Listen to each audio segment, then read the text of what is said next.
देश भर में मजदूर संगठनों ने श्रम कानूनों में बदलाव और केंद्र सरकार की नीतियों के खिलाफ प्रदर्शन किया।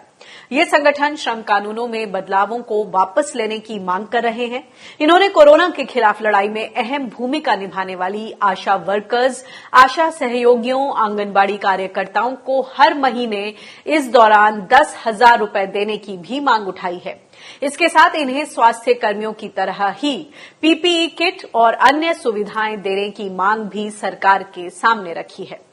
छत्तीसगढ़ के रायपुर में मजदूर संगठनों के नेताओं ने प्रदर्शन किया। हालांकि दिल्ली में पुलिस ने मजदूर संगठनों को राजघाट पर प्रदर्शन करने की इजाजत नहीं दी।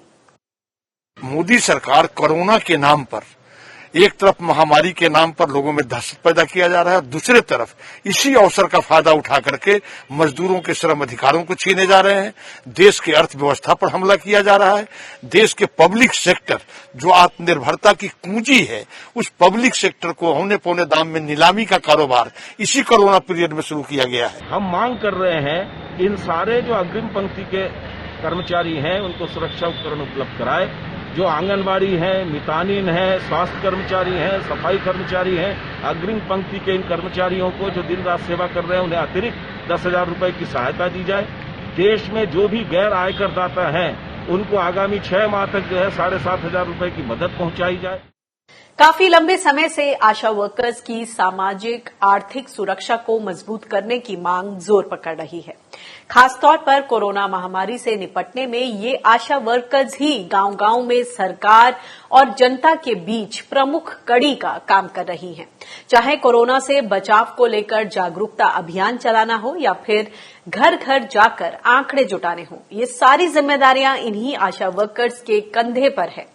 एक अनुमान के मुताबिक देश भर में करीब 9 लाख आशा वर्कर्स हैं जो कि बीते 2 महीनों से कोरोना के खिलाफ जंग में डटी हुई हैं, लेकिन इन्हें ना तो सही वेतन मिल पा रहा है और न ही दूसरी सुविधाएं। করোনার জন্য যে যারা বাইরে থেকে আসছে বা এসেছে সেগুলোকে আমরা আলাদা বাড়িতে থাকতে বলছি বা তারা যেন নিজেদের সেফটির মধ্যে থাকে, ছোট বাচ্চা বা বাড়ির লোকের সঙ্গে বেশি মিলামেশা বা অন্য কোনো কিছু মানে সংস্পর্শে বেশি না থাকা, তারা সবসময় মাস্ক ব্যবহার করা, বাড়ির পরিবারের সবাইকে মাস্ক ব্যবহার করতে বলছি বা সবসময় সাবান দিয়ে হাত পা ধুয়ে স্যানিটাইজার ব্যবহার করা। और इस पर और ज्यादा बातचीत करने के लिए हमारे साथ अखिल भारतीय किसान सभा के संयुक्त सचिव बादल सरोज जी जुड़ गए हैं। बादल जी, स्वागत है आपका किसान बुलेटिन में। सबसे पहले ये बताएं कि अब फोकस जो है गांव पर आ गया है, जो माइग्रेंट वर्कर्स हैं वो लौट रहे हैं। ऐसे में कोरोना संकट में आशा वर्कर्स का अगर कहें तो कितना काम पहले से ज्यादा बढ़ गया है, उनकी क्या चुनौतियां हैं, उन पर किस तरह के दबाव हैं, क्या उन पर ध्यान दिया जा रहा है? मेरे हिसाब से तो कम से कम 1.5 करोड़ के आसपास लोग अपने घरों की ओर वापस लौट रहे हैं और घरों की ओर वापस लौट रहे हैं तो वो अपने गांव में जा रहे हैं और उस गांव में जा रहे हैं जहां पर स्वास्थ्य संबंधी हमारा जो तंत्र है वो सबसे ज्यादा कमजोर है। उसकी जो प्रिंसिपल हेल्थ सेक्रेटरी, उसकी चीफ सिविल सर्जन जो भी है वो केवल आशा वर्कर है।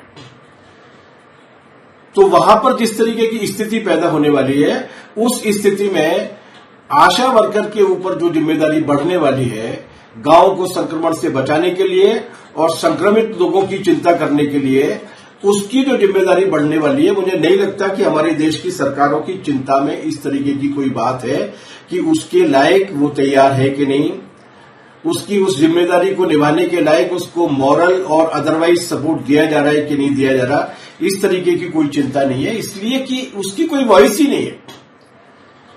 जो भारत की स्वास्थ्य व्यवस्था की बुनियाद की नींव है, जिस पर यह जर्जर हेल्थ सिस्टम खड़ा हुआ है, उसकी कोई वॉइस नहीं है।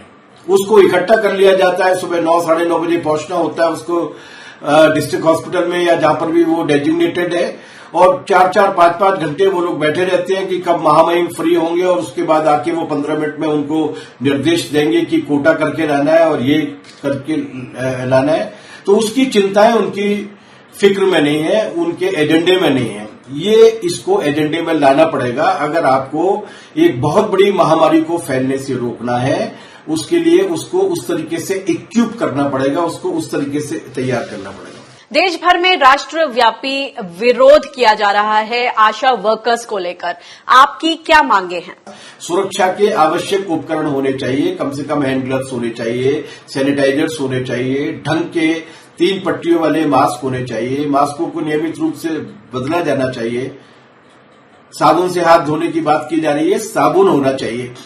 इतने न्यूनतम प्रोटेक्टिव गियर्स तो उनके पास होने चाहिए जो किसी भी आशा कार्यकर्ता को नहीं दिए गए हैं। इसकी दस्तावेजी जांच कर सकते हैं हम कि किसी को भी नहीं दिए गए। तो ये जो चीज है इसको थोड़ा सा ठीक करना होगा, उनको उसके लिए देना पड़ेगा। दूसरी बात यह कि अगर वो उन संक्रमितों के बीच में काम कर रही है तो उनकी रेगुलरली रैंडम टेस्टिंग होनी चाहिए।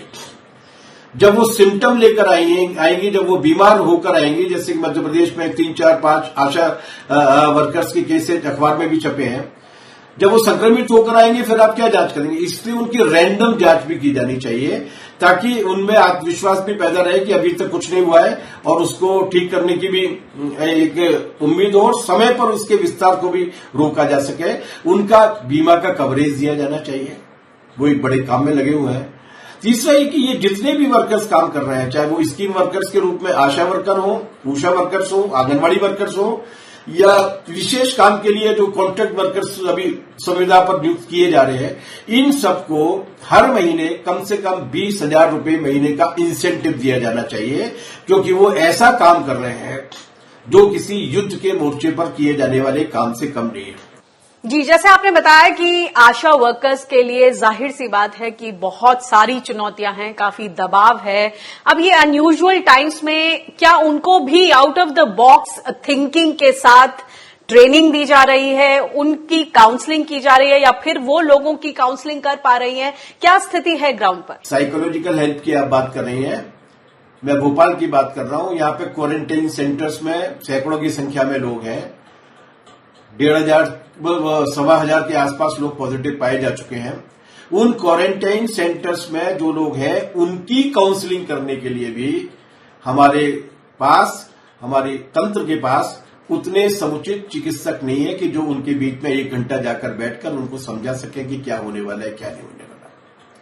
जो मेडिकल स्टाफ काम कर रहा है, जो वार्ड वाइज काम कर रही है, जो नर्सेज काम कर रही है, उनकी भी काउंसलिंग की आवश्यकता है। तीनों तरीके की काउंसलिंग, उनकी साइंटिफिक और इन्फेक्शन को लेकर शायद काउंसलिंग करने की जरूरत कम पड़े, लेकिन उनकी ये साइकोलॉजिकल काउंसलिंग करने की आवश्यकता है। लेकिन उनको कोई ट्रेन करने के लिए लोग नहीं है, तो आशा कार्यकर्ताओं को कौन ट्रेन करेगा? उनके साथ संवाद करने की आवश्यकता है। आपने बिल्कुल सही सवाल उठाया है कि उन्हें अगर इस बहुत बड़ी मोर्चे पर फ्रंट लाइन पे काम करने के लिए भेजना है तो आपको उन्हें पूरी तरीके से लैस करना पड़ेगा। उनके पास जानकारी होनी चाहिए, उनका आत्मविश्वास होना चाहिए और उन्हें पूरा भरोसा होना चाहिए कि वो जिस काम को कर रही है वो जरूरी है और उनकी जान उस तरीके से खतरे में नहीं पड़ेगी।